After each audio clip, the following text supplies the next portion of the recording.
Welcome to this week's show. Yes, I am in the studio. If you're watching video, you can see over my shoulder the view here in northern Colorado. This week's show is a dig deeper show. So, previous show we talked about what is innovation, kind of taking a step back and giving a little context, background, laying a little foundation work. And in this week, we're going to pick up and a topic that we kind of skimmed in the previous show. In the previous show, we talked about what is innovation, but in that we talked about the uses, or what some people refer to as the types of innovation. So this week, we're going to spend the entire episode talking about the types of innovation, the three types that I use when I think about innovation, and that includes institutional innovation, social innovation, and technological innovation. But within each of those, I wanted to share with you a little bit of background and context around also funding models. The funding models across those are distinctly different, and you have to consider things. Now, in the future, we're going to get into more detail about how do you fund your innovations, how do you fund your ideas. But we're going to give at least a little bit of introduction in today's show.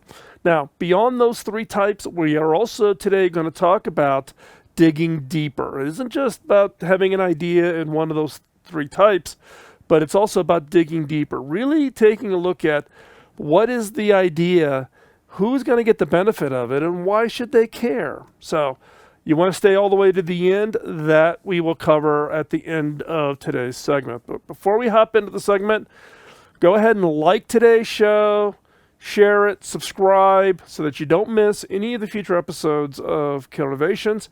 And by the way, we're now in season 16. Yes, we've been doing this show since 2005. And you can hop over to killerinnovations.com and you can go back and search through the entire archive. Yes, all the way back to 2005. And so with that, I'm going to shut up here. Let's go ahead and let's jump into this week's segment. Institutional innovations is just one of the types of innovation, but this is the one that is most commonly overlooked by most organizations. We're all focused on other kinds of innovation, other kinds of things that maybe, the shiny object problem. But institutional innovation can be just as impactful. It is not something that you should overlook. Now, what is institutional innovation? Institutional innovation applies to organizations, teams, companies, industries even, and even governments. It's about how that institution operates. It covers everything from things like policies, procedures, org structure, standards, relationships, supply chain, partners, etc. Now, in most cases, when we think about institutional innovation, we're thinking about organizations and teams, businesses, nonprofit organizations, those types of things. But it also applies to entire industries. Industries such as industry structure. How does the industry operate? Partnering, or what sometimes I will refer to as co-innovation opportunities within a given industry. Self-regulation, industries that come together to solve issues such that they self-regulate rather than having government regulation imposed upon them. That is all areas of organizations that can be impacted. Now, the question I get a lot about organizational decisions, why does it get overlooked? Well, it's kind of the day-to-day stuff. It's kind of the thing that we just do. We have our procedures, we have our activities, and we don't go back and address them. We don't think about innovating them. In my career, working for very large organizations of hundreds of thousands of employees, one of the challenges you run into is what I call the corporate hairball. New policies, new procedures, new rules, new forms to be filled out. Just continue to add until you've got this corporate hairball. And nobody ever takes a hair off the hairball. Everybody's good about adding one on. Nobody ever takes one off in this process. So focusing and challenging your innovation efforts about how to improve the organization, organizational innovation, can have a huge impact. One story, taught an innovation bootcamp course at HP where I was the CTO at the time. Somebody in the course who worked in an operational role, did not work in R&D, did not work in the innovation team, did not work at HP Labs. Somebody else in HP took the course, came up to me afterwards, and I challenged people to take on a project, take something out of the boot camp and apply it to something that's going to improve HP. This person came to me and said, I work in finance. What am I going to do? And I said, well, take a look at organizational innovation. And they went off and they challenged the kind of status quo on how expense reporting was done, the forms that employees had to fill out in the process of getting your expenses approved throughout all of HP. Now remember, at this time we were 200,000 plus employees in 135 countries. You can imagine the complexity around expenses. This person really went after it and took total time for an employee to fill out an expense report from about 40 minutes average, filling in all the forms, Xeroxing your receipts, stapling them or faxing them or scanning them in to be sent in. They took what was 40 to 45 minutes and took it down to 20 minutes. Half the time. Now think about that. 20 minutes times how many trips every employee took times more than 200,000 employees. The impact was huge.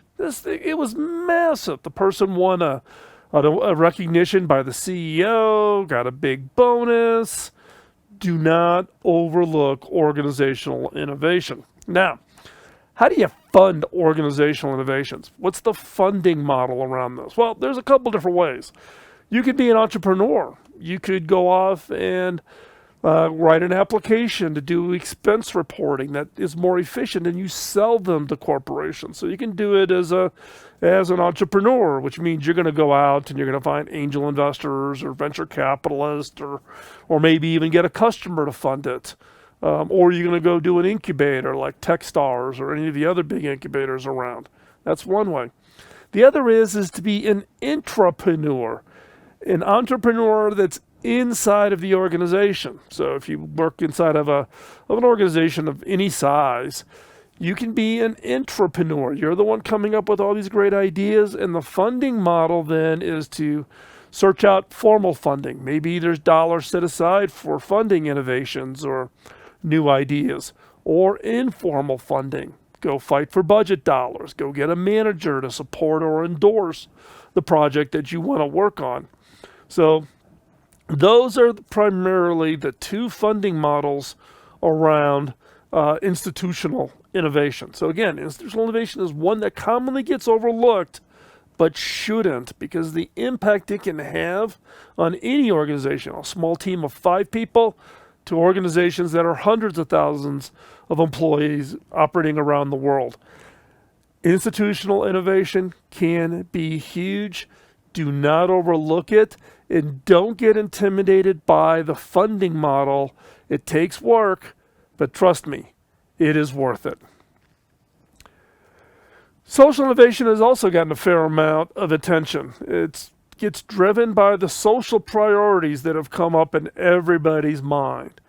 And what do I mean by social innovation? What I mean by social innovation are those innovations that have some form of positive social impact.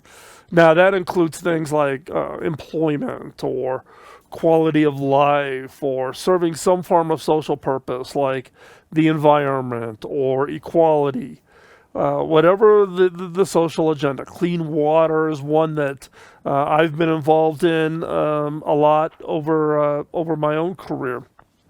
Now, the social innovations are numerous. They are widespread, and it's driven a lot by the innovator's passion. If you are interested in the environment, specifically clean water, then work on ideas and generate ideas that you are passionate about that are going to solve those social innovation needs. Another way to think about social innovation is it may not be standalone. It may actually be part of other innovations. So you may be working on an innovation inside of an organization, what we call institutional innovation, that then also looks at employment, of how do you employ or add diversity to your employment model around an institutional innovation. That's valid too. So social innovation is not just standalone, but can be used or influenced across the broader set of organizations. Now, the range of social innovation can be varied. Again, it's tied to what you want to be passionate about. Likewise, funding social innovation, the funding model, typical funding model for social innovation, can also be very wide and come from a variety of different areas. There can be what we call social impact investment.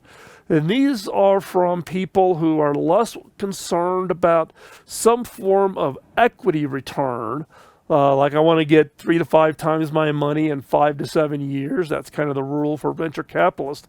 Social innovation, that's not the measurement for social impact investors. Social impact investors put money in because they're also passionate about that, and it's more about seeing what that impact is rather than getting a return. So finding those people who are passionate about the same thing and getting them sold on what it is your project is, that becomes effectively the funding model you should think about. Another is the traditional angel and VCs. These are people who are going to look for a return. Now, it may not be the same level of return. They're not looking for 3 to 5 times their money. They're looking to, get normal market returns, 8% a year or whatever their target is.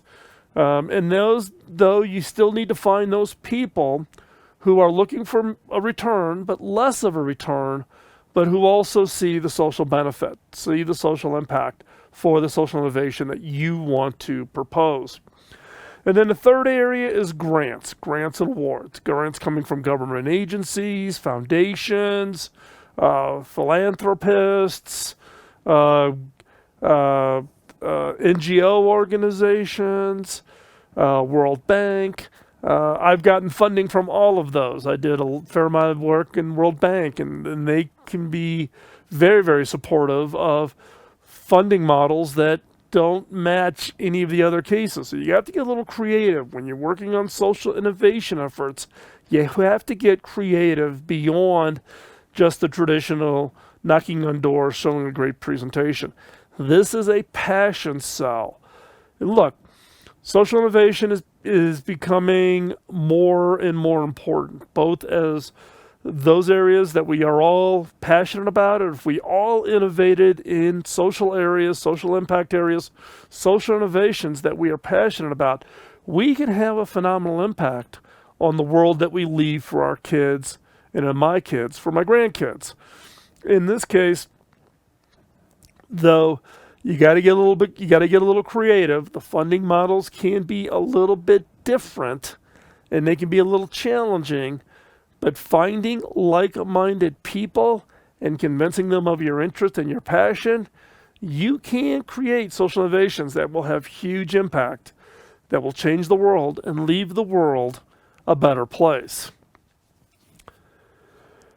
Now, technological innovation is the one that we most commonly think about. It's the shiny object. It's the new gadget. It's the new technology that we will get excited about, whether it's a new mobile phone or a new tablet or a new camera or a new piece of software, whatever it is. Now, the technological innovations, though, are not just tied to the gadgets. They can be technologies that apply in different kinds of ways. It could be scientific know-how. It could be chemical in the nature of new pharmaceuticals. It could be the technology of a manufacturing process. Now, many people think that the manufacturing process should be a institutional innovation. But if that process involves a certain level of science, technology, expertise, we classify that as technological innovation. Now, in many cases of the technology innovations, it's around some form of unique combination, the unique set of expertise and background, and putting that together in a very specific way that creates something new, something different, something that didn't exist. Now, those elements all may have existed, so it doesn't like you have to go invent the technology from the ground up. This is an innovation area where in many cases it may just be connecting the dots. You say, I saw that article about this new kind of chemistry, and I saw this piece about some, study around the impact of these chemicals on plant life. If I put those two together, do they create something new? That is technological innovation. You don't have to invent each piece. You may be that person that just puts them together in a unique and different way. And as a result, that's where you create something new, something different, something that's going to have a huge impact. Now, the funding options for technological innovation are massive. There are all kinds of ways. Now, I'm going to break this down into what we call equity and non-equity, non-dilutive, and I'll explain that here in a second. But for instance, angel investing. Angel investors are friends and family, people who don't do venture funding as kind of a core part of their business. They may be a doctor, lawyer, had some success, got a little extra money. They're going to throw it into the pot and hopefully get some kind of a return. Angel investors kind of have a lower bar to be the first ones into an investment round. Again, the most common are friends and family, people you know, people that trust you. They're investing in you to kind of get your idea going. Next is venture capital. These are the professional investors who invest in companies that are trying to create new businesses, new startups, new markets, new technologies. And there's VCs who invest in different levels. Some of them will do early round when the idea isn't quite proven out, and middle stage where you're funding for expansion, or late stage funding to accelerate growth to get to some kind of an exit, like an acquisition or a IPO, initial public offering of stock shares. And so VCs cover all that. Now, VCs are equity. Angels are also equity. You're going to sell a portion of your company in order to get that money. Another option out there is corporate venture capital. So these are big, large corporations who set up a venture capital arm, who make investments, but their model's a little different. They're going to invest in areas of interest that could impact their corporate entities. Maybe they're going to invest in a small company because that company could deliver some technology that they could use they could have a positive impact downstream. So corporate venture capitalists being a little bit different when it comes to technological innovation. You could just get customer funding. Get a customer, sell them on the idea. They fund it because they want to buy it, because they want early access to the technology. The benefit of customer funding is in some cases, you can structure that to be non-dilutive. You keep control of your company, but the customer gets it. They pay you. In many cases, it's structured like a consulting agreement, etc. But that's one way to fund many technological innovations. And I would do these types of investments all day long at HP, where a small startup had a really great idea. It wasn't quite proven out, and it didn't make sense for HP to acquire it because it benefited from having broader industry support than just one entity. So in that case, we would just make a little investment. Now, I was never big on equity investments, but I would make these kinds of customer investments where I would invest and in return get priority access to it, be able to use it first, be able to launch with it, those types of things. And then you got grants. You can do things that are non-dilutive, like SBIR here in the United States. It's called Small Business Innovation Research Grants. They're given by the U.S. government. Many other governments do the same thing, where they'll fund a really early stage idea because of its potential positive impact. Maybe it's funding to create jobs. There's some other driver for it. And it's non-dilutive. You get the money, you do not have to give up equity. So with technological innovation, it's the shiny object, it's the new thing, not just tied to gadgets. Remember that. Technology can have a play from a chemistry perspective to a manufacturing process to all kinds of things. But technological innovation is the one where most people, when they think about the word innovation, that is where people are innovating today. And the funding models are just as varied. In fact, in the case of technological innovation, funding is more prevalent. It is still hard.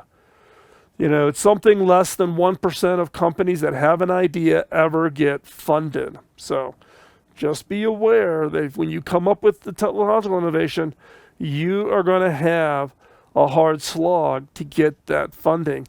Find people who can help you. Find people who can support your idea. Find people who can open up doors for you is key to success when you're looking at funding your ideas, especially in technological innovation, because it's such a crowded field. Everybody is developing those. Now, when you think about the types of innovation, so we've talked about institutional, we've talked about social innovation, we talked about technological innovation. You have to be careful from the standpoint of just thinking, okay, I've got this idea and I buck it as a social innovation, or I buck it as a technological innovation, or as an institutional innovation.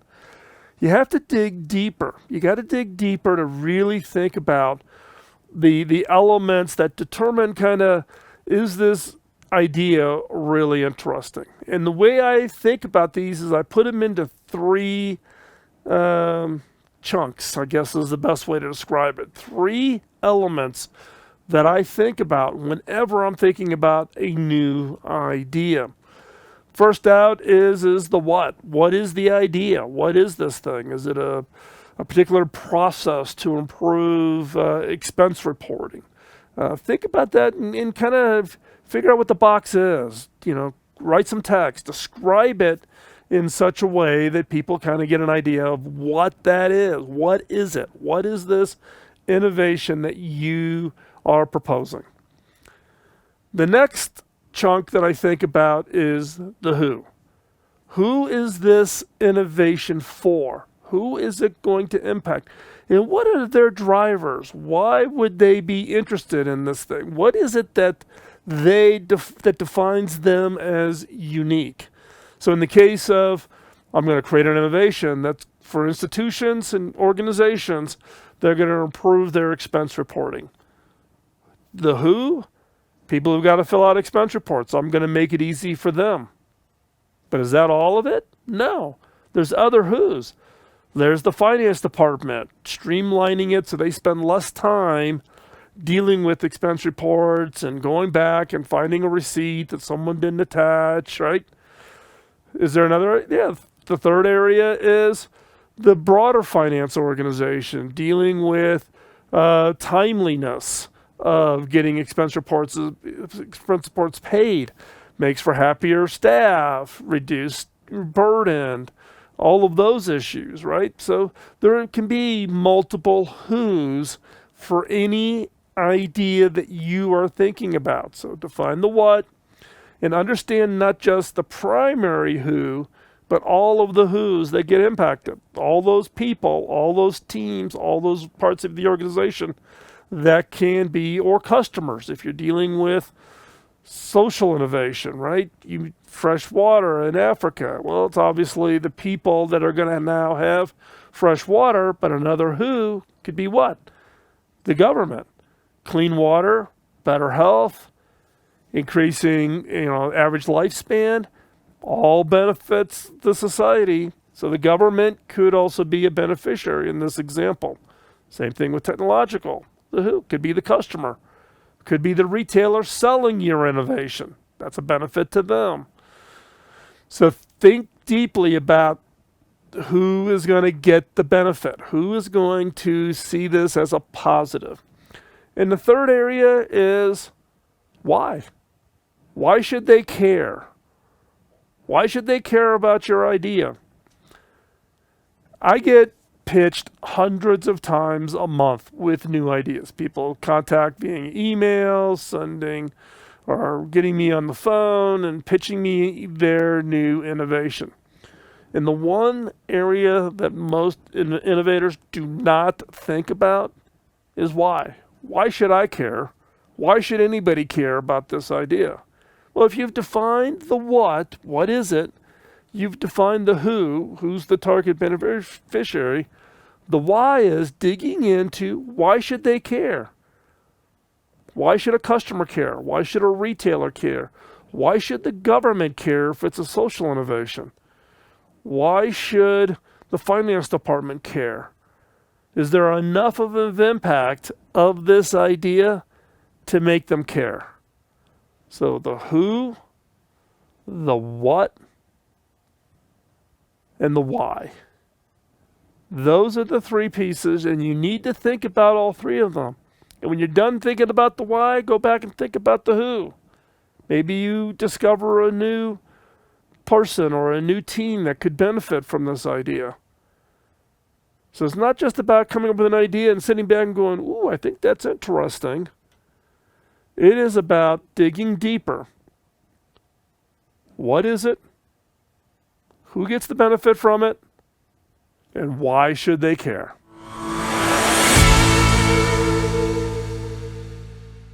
Thanks for joining me today in today's show. Hope you found that beneficial as we talked about the three types of innovation: institutional, social, and technological. Don't get hung up on the technological one. It's the one that people tend to think is pretty sexy, but you can have just as much, if not more, impact by looking across all of the types of innovation and thinking about how you can solve the problems that people are facing today. If you would like to get more experience about how to apply all of this within your organization or within your team, or to learn it as a skill to advance your own career, check out the Disruptive Ideation Workshop. It's disruptiveideation.com. This course is taught by the Innovators Network. I've licensed this workshop and all of my workshop to the Innovators Network, so you can go over and check that out. You can also go to their site at theinnovators.network. Now, I would also invite you to join me over in the Innovators community.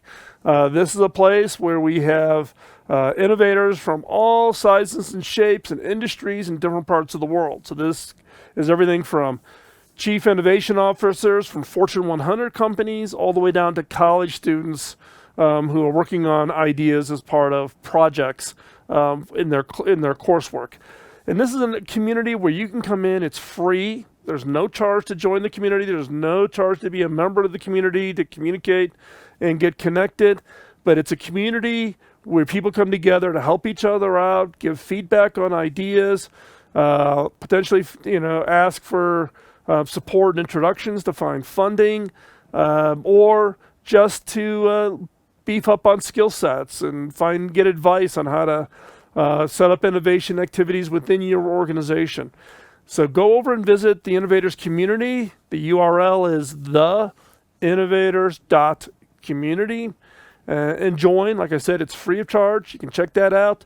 You can join. You can get plugged in with other innovators from around the world. Now, as I wrap up today's show, the one favor I would ask of you is to subscribe so you don't miss an episode. Secondly, share. I started doing this podcast in 2005, and the reason I did it was basically to satisfy the request from my early mentor. When I asked this mentor, Bob Davis, how I paid him back, he laughed. He says, "You can't pay me back. You have to pay it forward." I've had a phenomenally successful career. I look back on my mentors and give them a huge amount of credit for the success I've been able to achieve. And to satisfy that instruction from my mentor to pay it forward, we started this back in 2005. All of the content is free of charge. You can use it. You can apply it to your organization, to your business. All I ask is help spread the word. Share this with others by helping me pay it forward and sharing today's episode so that they can find it, enjoy, benefit from it, and they can have better and larger, impactful innovations coming out of their ideas. And with that, thanks again, and we'll talk to you next week. Bye-bye.